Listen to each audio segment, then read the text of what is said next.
stuck in Austin at a Senate finance hearing. For any of y'all who have ever written a $200 billion budget, y'all know that can be a labor and big labor process. And they're working hard on that. He'll hold them down here as soon as he can. And I have some handouts actually about Senate Bill 2. Can I impose on somebody? Let me take those and I'll hand them out. Are they single sheets? Yeah, single sheets. Okay. So I wanted to start, ideally, to talk about maybe a few of Senator Bettencourt's other bills, and then we can circle back and end on property tax, and then y'all can feel free to stop me and I'll answer questions, or whatever y'all want to do.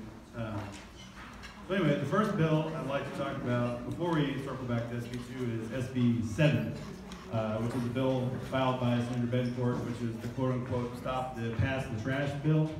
And essentially what this bill is, it's to stamp out inappropriate relationships between students and educators in school districts.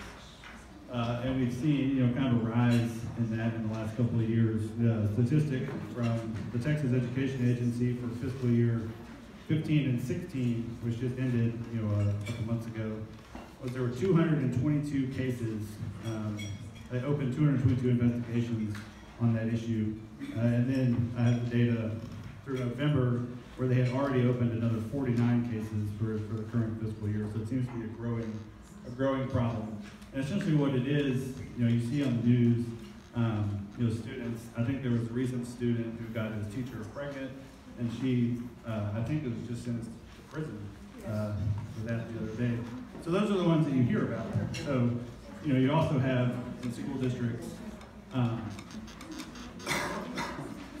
so you'll have, administrators or principals, or there'll be a teacher, for example, who will have an inappropriate relationship with a student. The school district or the school will find out about it and they won't report it. It won't get reported to CEA. It won't make the news. It won't ever get, it won't make the prominence that these other ones do. So then what happens is these teachers, in a hypothetical situation, so say you're a teacher in Katy ISD and you have an inappropriate relationship with a student. We report it. Good. Good. So not Katy ISD, but some other ISD as a hypothetical example. We report it. So say that finds out about it. So other school districts, not Katy ISD, will sometimes say, all right, we're just not going to report this. You won't work here anymore, but we'll get you a job over in Cy-Fair ISD. Or something like that. So Cy-Fair ISD now has this new teacher who had an inappropriate relationship with the student. Cy-Fair ISD has no idea, and they quote unquote pass the trash, so to speak. So our bill cuts that out, and basically what it does, it would require the automatic revocation of a teaching certificate if the offender receives deferred adjudication for an educator misconduct offense or any offense that would require them to register as a sex offender. And obviously you're innocent until proven guilty, so you have to be found guilty of this first. It expands reporting requirements to include superintendents, or not only superintendents, but principals as well, and then makes failure to report now a criminal offense, and intentionally failing to report as a state jail felony. And then it also builds upon a bill that Senator Bettencourt filed last session, SB 1222, which gave the TEA subpoena authority to compel attendance of witnesses, for their investigations to really get to the bottom of what was going on. And then in an interim hearing, we found out some school districts, not Katy ISD, would squash those subpoenas and refuse to comply. So, they kind of made it an issue of, we're just going to sweep this under the rug and pass the trash instead of, worrying about the kids in our school district. So this would expand, the TEA subpoena authority to root that out as well. And then also revokes administrators, revokes their certificate if they help, someone who has done this and they know about it get another teaching job. So that's one of our bills, and the Lieutenant Governor said that's one of the top 10 priorities this session. So we look forward, to passing that. One of the other bills, I'll try to run through these quickly. There's just a couple, which we have filed with Mike Schofield. Actually, is SB 412, which is about faithless electors. And you've all seen in Texas had 2 faithless electors this year who voted, I think one for Ron Paul and one for Governor Kasich, instead of Donald Trump, who won the popular vote. So what this bill would do is create an alternate position, so you could be an alternate elector instead of an elector. And the minute the Electoral College meets in Texas, and if the elector casts their vote for someone other than who won the popular vote in Texas, they would immediately be disqualified and removed, and an alternate would be put in their place.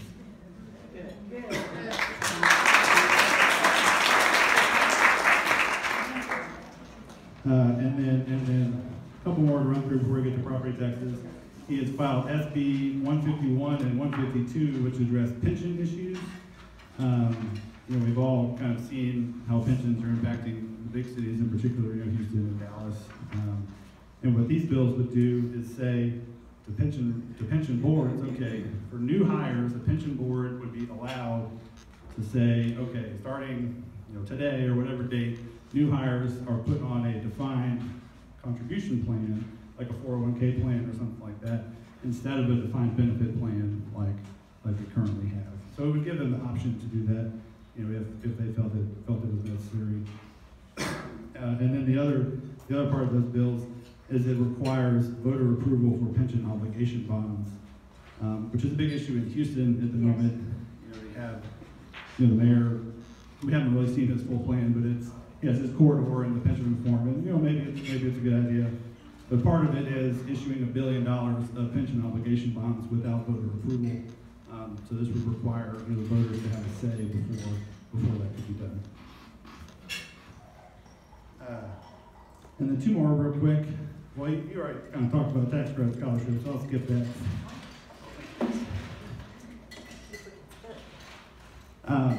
We also filed SB 488, which is the ballot integrity bill.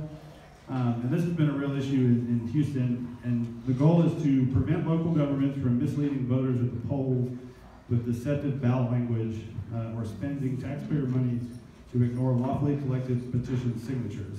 And what we've had happen in Houston several times, there was actually 3 Supreme Court rulings, and then 1 district court mandamus ruling,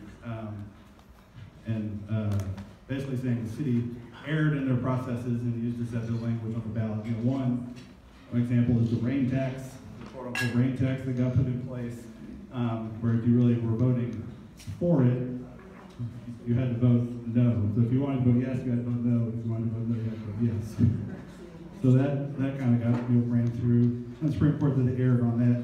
There's another one about HERO, the Equal Rights Ordinance. There was 2 different groups actually that collected petitions to hold a ballot referendum and put that on the ballot, and they submitted them to the city, and the city said, well, we're just not going to count these. We're not going to do our job, essentially. So they had to take the city to court to get them to count lawfully collected petition signatures to get the issue on the ballot. So, and then there's another lawsuit pending about term limits. We'll see how that goes. But in some cases in Houston, you had individuals and groups who had to spend $300,000, their own money, just to get the city to essentially follow the law and do their job to count petition signatures. And that, that's not something that we should tolerate, and our bill would do away with that. And I'll skip tax credit scholarships because y'all have a big segment about it in front of you, and we'll move on to property taxes. Everybody see okay? Does everybody have a handout at this point? Anybody need a handout? So the issue with property taxes, as you can see, is a big issue. So the states on this screen in blue are the high property tax states in the United States. The ones in red have tax rates below 1%. The ones in blue are above 2%, and the ones in green are in between 1% and 2%. So Texas is the 5th highest, state in the country. They have the 5th highest property tax rate. So of course, we hear the argument, well, that's because we don't have an income tax. Of course you have high property taxes, which is fair enough to agree. But if you look at the map, states that don't have an income tax are Alaska, Florida, Nevada, South Dakota, Washington, and Wyoming, in addition to Texas. And every single one of those is not blue. They're all green. So they all have a much lower tax rate than Texas. So you can do. And then this is a slide we've been using in the committee presentations. This is for Houston and Harris County. But it basically compares the total tax levy of a county or a city to a median household income in that county or city. So you can see in Harris County, or for Houston, county tax levy in Harris County for the period between 2005 and 2015 has gone up 101%. So double, basically.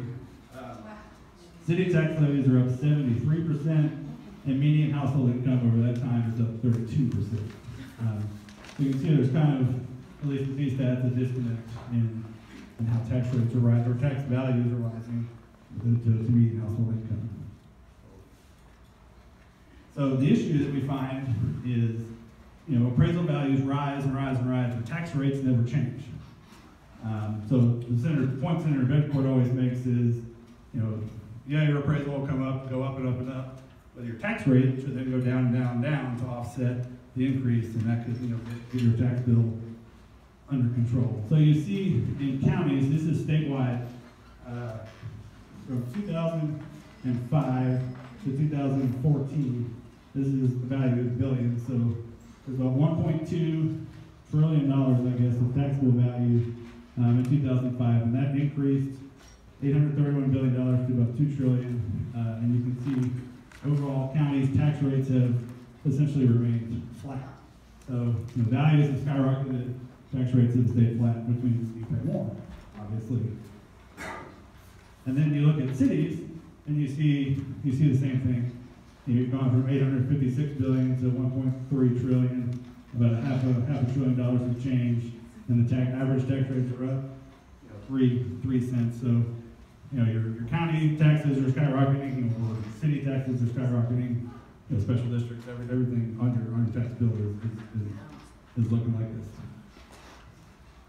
So what this is, these are 5 major area cities, or in Texas, the big ones, and what have value increases done over a 3-year period, I guess from 11 to 15.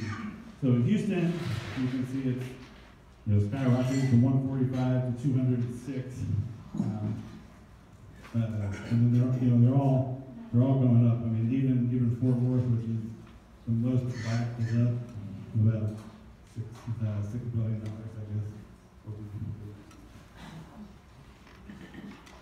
So the tax rate changes while those values have gone up, have stayed flat. So Fort Worth has held theirs flat. No, there's been no change. Dallas has been no change. Houston had actually a voter-imposed revenue cap, which has caused theirs to fall by about 3 cents. San Antonio is down about a penny, and then Austin has actually fallen by about 3 cents. So you can see, those values have skyrocketed. The tax rates have come down some, but also mostly just stayed flat. And then this is what that means for the tax levy in those cities. So Houston, for example, from 2011 to 2015, in 2011, they collected $932 million, in property taxes. And by 2015, that had increased, about $300 million to $1.2 billion. And then you can see Dallas, the same thing, about $150 million. And all of them, all the major cities are up and up and up. And you can see from the last slide, their tax rates have essentially stayed flat. And as your value goes up and your tax rate stays the same, your tax bill goes up too. So this is what that has meant for general funds over the last 5 years in these counties. Or this is taxable value in general funds. So it's kind of the same concept. The taxable value is increasing all these, and you can see on the next one what it means for the actual general fund. Or county tax rate changes. So you can see Travis has dropped their rates some, everyone else has stayed all those flat. And then on the next slide, you'll see what this means for their general fund. So the general fund in Harris County, for example, In 2011, they collected about $1 billion in tax revenue. And by 2015, they had collected $1.6 billion. That's what they'll collect, every year going forward, plus more and more as the prices go up. So that's an almost 53% increase, and really just a 3-year period, or a 4-year period. So you can see it's growing quite dramatically. And we had, in the committee, we toured the state and we heard a lot of horror stories, frankly. I know we went to San Antonio in one hearing, and we had, not an argument, but an argument with one of the county commissioners who came in and said, well, I kept the tax rate the same, so even though your tax bill went up 10% last year, I didn't raise your taxes. I guess an argument to be made of, well, okay, he kept the tax rate the same, great, but the other argument is, well, for everybody who pays those taxes, they pay 10% more money. So you can't really tell them their taxes didn't go up, even though you kept the tax rate the same. And we went to Arlington for an example, and we heard, it's really kind of a sad story. There was a retiree named Sandy who testified right before the lieutenant governor actually, and she said, look, my taxes this year are up 10%. And she was like, I really don't know what these numbers mean on my tax bill, but the end result was her taxes were up about 10% due to her appraisal. And she had a cost of living increase of 29 cents for the year. And she said, look, I'm getting taxed out of my house. I'm a retiree, I've been in this house my whole life. I can't stay here because I can't pay this tax bill. I heard that from several people. There was a professor at TCU who was reported in the news. He was interviewed and he said, look, I've lived in this house 30 years, but the day I retire, I'm going to sell my house because I can't pay the tax bill with my retirement. It's just not going to be feasible. And there's a lot of anger that you've seen. We came to Houston twice, and the first hearing, or actually the second hearing, we had a guy show up and tell us his story. He had a work van, and you get taxed, on your work van. And he looked it up on Kelley Blue Book, and it was valued, I think he said $38, yeah. if I remember right. And so HCAD had raised the value to about $2,000 for that year. So he went down to protest. And he winds up, he pulls out his phone, I guess he's going to record the encounter, and the security guard runs over, throws the phone out of his hand, and slams him up against the wall and puts him in handcuffs. And then they call the police. So, we kind of laughed with him. We said, I guess there was a riot, at HCAD. So I think he said 5 or 6 HPD cars, come screaming in, and they all come in, and they look at the security footage, and they're kind of like, well, maybe we should let this guy go. He didn't really do anything. But it's just kind of an example of this adversarial relationship that has been set up, between taxpayers and CADs and appraisal review boards to some degree. We had a guy in the Lubbock hearing who showed up.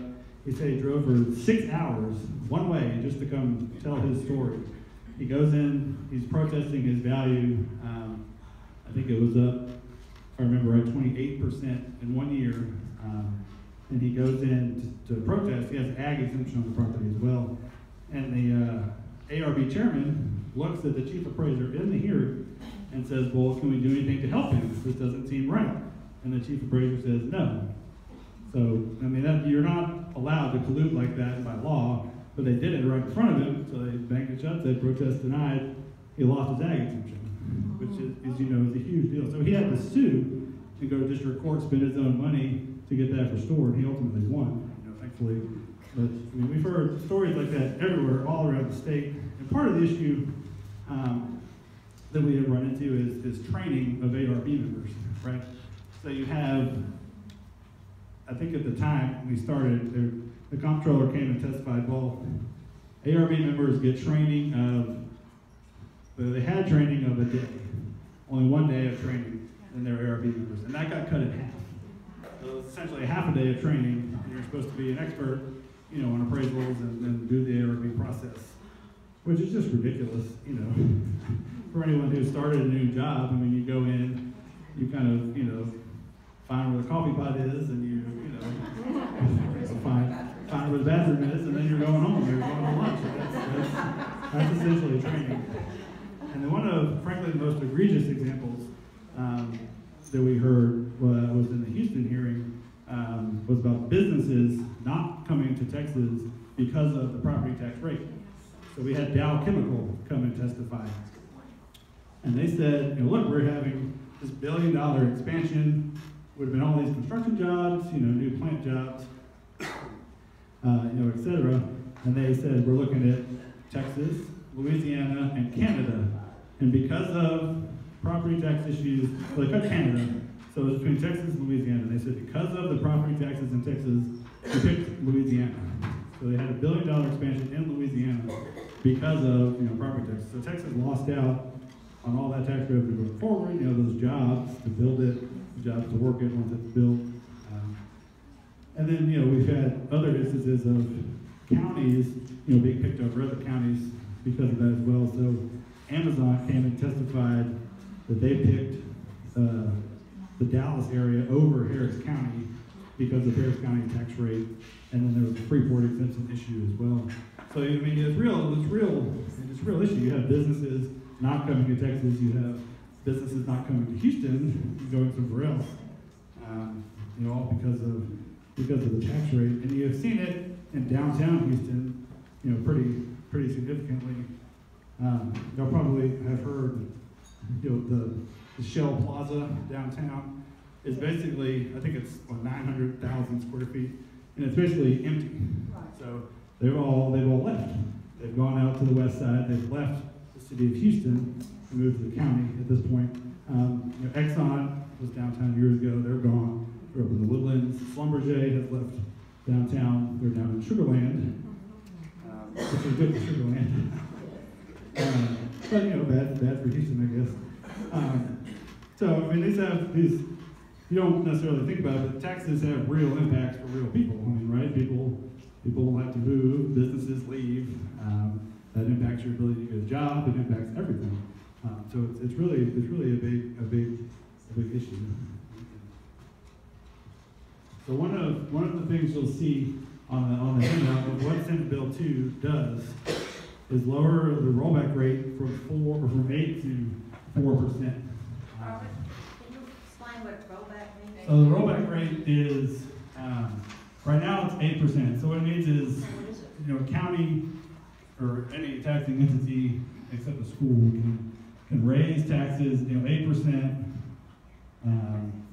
If they raise taxes over 8%, and it excludes, like new property is excluded. There's like first-time homesteads that get excluded. So really 8% can go up. It just varies to, you know, 12, 13% in some cases. We thought it would go as high as 16% in one case. But it's basically so county, we'll stick with county. So county can raise taxes 8%, and if they go over the 8% rate, then people can petition for a rollback election, which basically means they vote on it if they get the petition signatures, and then they have a vote, and if the vote fails, the tax rate has to come down back to the effective rate, which would be to keep it at 8%. So that's what you're proposing in your bill, or is that Well, how 8% is how it is currently. Okay. So our proposal is to lower it to 4%. And then to see how the rollback petition works in a large city, you can see you have 90 days if they go over and you want to petition for election. In the city of Houston, for example, you'd have to collect 73,000 valid signatures in 90 days just to get it on the ballot. You know, and you can see how it goes down from there. And the next one, counties, I think.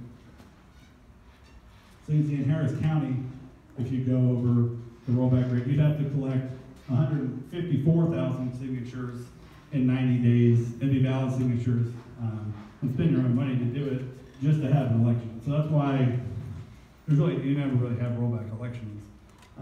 So our proposal, as you can see on the sheet, is to lower it to 4% and make the elections automatic. So, you know, if you hit the 4% threshold, you know, with the exclusions, there's none of this, you don't have to gather 155,000 petition signatures. You just get to vote on it right away, and if it fails, the tax rate will automatically fall to get you back down, to the 4%. Or maybe the city says, well, look, we need to build a new road, we need new cops, we need new firefighters. Great, they can make the case, and y'all can decide, and have that power to make the call yourself. That's it. Okay. So then to run through the handout, and I'll take some questions if you have any questions. You can kind of see, so lowers the rollback rate from 8 to 4%, makes the elections automatic, and makes those elections be held on a general election date. So you're not going to have a May election, with 5% turnout to ratify, this tax thing. It's going to be on a November date with, the highest turnout. The bill does a lot of cleanup stuff with the appraisal process. And it'll create a property tax administration advisory board and the comptroller's office to oversee the entire property tax process. Because right now, the CADs sort of report to the comptroller, but not really. So if there's an issue, in the CADs, the comptroller cannot come in and fix it. They can kind of give recommendations, but the CADs can just say, well, we're not going to listen to that. But this would do away with that. It would require all the appraisal districts to use the appraisal manuals issued by the Texas Comptroller, which would make the process more transparent, accountable, and consistent. It would establish specialized ARB panels in counties with a population of 120,000 or more to hear complex taxpayer protests. Sometimes like the big buildings or apartment complexes like that have various different issues. It would eliminate Sunday ARB hearings and evening hearings that begin after 7 p.m. or before 5 p.m. And we actually did have Tarrant County, I believe it was holding hearings on July 3rd as part of their process. And no one can show up to a hearing on July 3rd. So if you didn't miss it, you're out of luck essentially. It raises the exemption or the level where you can go to arbitration, which would save taxpayers money on litigation if you have to litigate. And then it, among other things, prohibits local governments from being able to challenge the value of an entire class of properties, like we saw in Austin, where the city of Austin sued all the taxpayers of Travis County and said their value is too low. And then they went to court and said, well, we want to have this lawsuit, and we don't even want to serve the taxpayers to let them know they're being sued. We just want to sue them, and tell them their value is too low. So that was, of course, a huge lawsuit about that, and they have backed off of that, thankfully. Anyway, I think I'm kind of rambling, but I'll stop and take questions if y'all have any questions. We do have a question, yeah. Mr. Flanagan, my name's Rebecca Fox, and I'm on the Katy School Board. And I don't want to talk about taxes. I want you to know, thank you very much. Please tell Senator Bettencourt, protecting our students is utmost importance, and making sure that teachers have the utmost respect for our students is a priority. And I apologize that I blurted out, interrupted you. That's not, I'm just so, I didn't you know how much I love the PIC, and we don't tolerate that, and we don't want anyone to. Thank you for us, that we're keeping students safe. We support that very much. Robert, I've been real involved in this, and so I've got several issues with this. Quickly, I will go over this. One of them is the fact that we have blacklisted appraisers in Fort Bend County, and we've been told that process has been ended. Yeah, we'll see. We'll see. Then also, Who does that? it's the Fort Bend County tax appraiser. It's the appraiser himself that does that. Two, we have an issue with, like, my property. I'm over 65. I hate to tell y'all that, but I am well over. And so the thing of it is, they do not raise the taxes on your house, on your property, but my land went from $62,000 to $168,000 in 1 year. And I live on 5/8 of an acre. So, and I live overlooking a dirty ditch in Weston Lakes. So, and then my third thing is this group of people, the board that's being set up at the comptroller's office, you know, they're having a board to overview. My problem is that I've heard that they're gonna have elected officials on that board. I would strongly recommend, and you can take this back to Paul, tell Uncle Paul I said, look, we need to have citizens on that board. We don't need elected officials. And that's it. That's it for now. Not really, but for now. Well, I'll certainly ask him about the board. I mean, I don't know what that makeup would look like. I mean, I'll certainly mention to him that citizens should at least be a part of it if they're not already. And then in terms of, you know, the appraisals on the land, I mean, I think he would probably tell you that, I mean, yeah, that's ridiculous. That's a ridiculous increase. You know, but you can offset some of that with this bill if your value goes up, if the tax rate comes down. You know, just to keep your tax bill from skyrocketing right along with it. Okay, so this is I want taxes to come down, but I'm confused as to. It was my understanding there are taxes on our property supporting our schools. So where would that money come from if we, you know, when we readjust the taxes? Are you saying we just keep it the same? But so what supports the schools if we do that? I'm not sure. I don't think I quite. Am I confused? Still comes out of there. I think if I understand the question, who would pay for school funding if property taxes come down, I guess? Yes. Is the Yes. question. I mean, well, schools at this point already operate under a 4% rollback. So nothing would really change for schools. And if they exceed that rollback, they have, you know, taxpayer ratification election. They'll just go to the voters if the school district needs more money. I mean, is that kind of what you're asking? Yeah.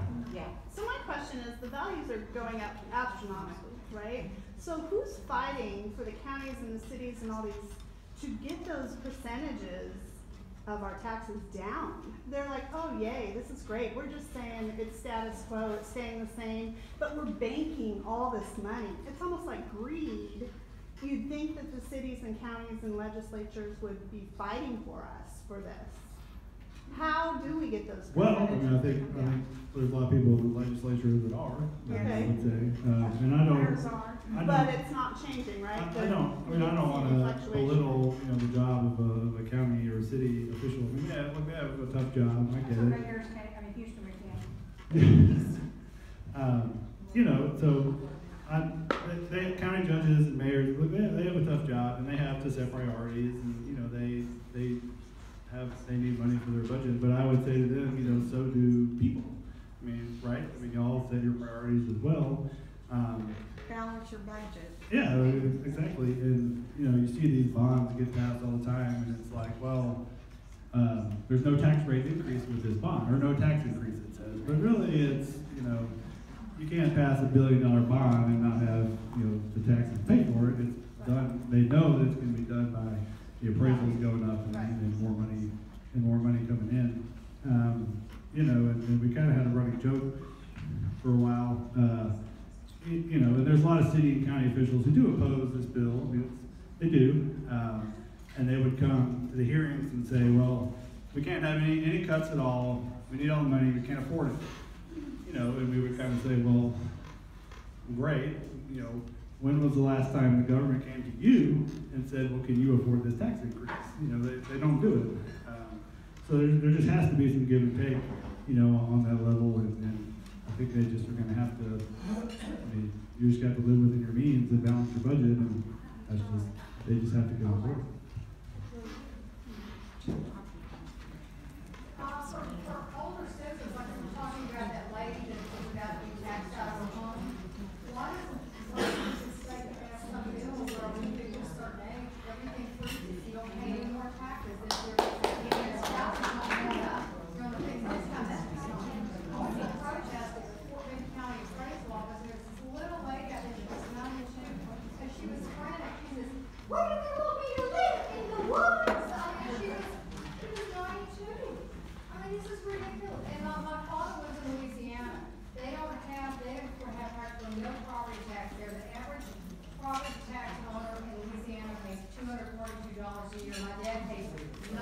$90 a year, my sister pays $90 a year. Wow. That's where that company went in. I mean, I'm not sure the state can necessarily do that for all taxing entities, because a lot of those are set at the county level or the state level. I mean, the state can do stuff like the rollback, but at the end of the day, it's the counties and the cities that set the tax rates, and they implement the property taxes. It's not a statewide property tax, so they can just freeze it. So it really needs to be an exemption at the county level. Yeah, and I know Harris County does an over 65 exemption that freezes, I think, all of it except for schools. And other counties do similar things as well, but it really has to be done, I think, at the county level, or the city level. Go ahead. I have maybe a unique situation. We live down near the Brazos River, south here. And the Brazos River was in my backyard for about 4 days. So our house is elevated, built up on a little island, if you will. They didn't build the levee all the way down to where I live. So the land is far less valuable today than it was a few years ago. FEMA came in and changed the flood zone. However, the county doesn't seem to see it there. That's Our right. land that was valued at $25,000 by any realtor in this town that will buy it is now worth, probably $10,000. So, where do I go? Who do I go? How do we make that adjustment? I've got 34 acres in ag and 1 acre that I live on, I mean, I think, that would be an issue that would certainly be addressed with more training for these ARB members that probably don't necessarily realize that that's a problem. Or also, these panels that would be set up for more, if there's more complex taxpayer protests and kind of specialized things, and they'll have much more training. And I think boards like that would be able to really go much more. So go to who with this problem? Well, those would be created, if this bill passes, those would be created inside the ARB in your county. So you would go to the county and you could get a hearing with these more highly trained boards or ones that are set up for these more complex problems that could address that issue. Where are you, Craig? Are you in Fort Bend? I'm down here at George Ranch. Fort Bend County? Oh, yeah. God bless you. We got the worst ARB and the worst tax assessor, not assessor, but appraiser. And you go in there, it's very adversarial. Oh, well. They throw you out. I've seen them throw out old people, really old people, older than me. Can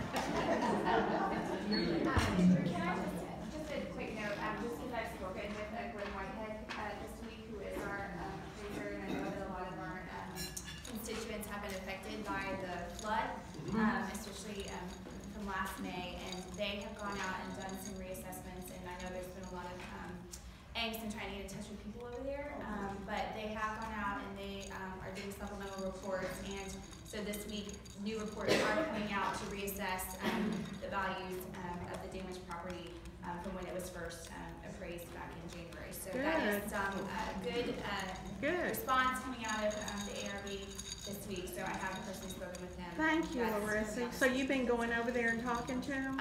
Well, on the phone. Yeah. At least they'll talk to you. Yes, That's great. he is very receptive Yeah. to our office. Good. Thankfully. So Hallelujah. when we need some answers, we go to him and he answers. Good for you. We'll do 2 more questions, or 3 more, I guess. Hey, I'm Laura Holt. Who hires the ARB members? They You're are- saying to talk to them, who hires, who's in charge of hiring them? They're appointed.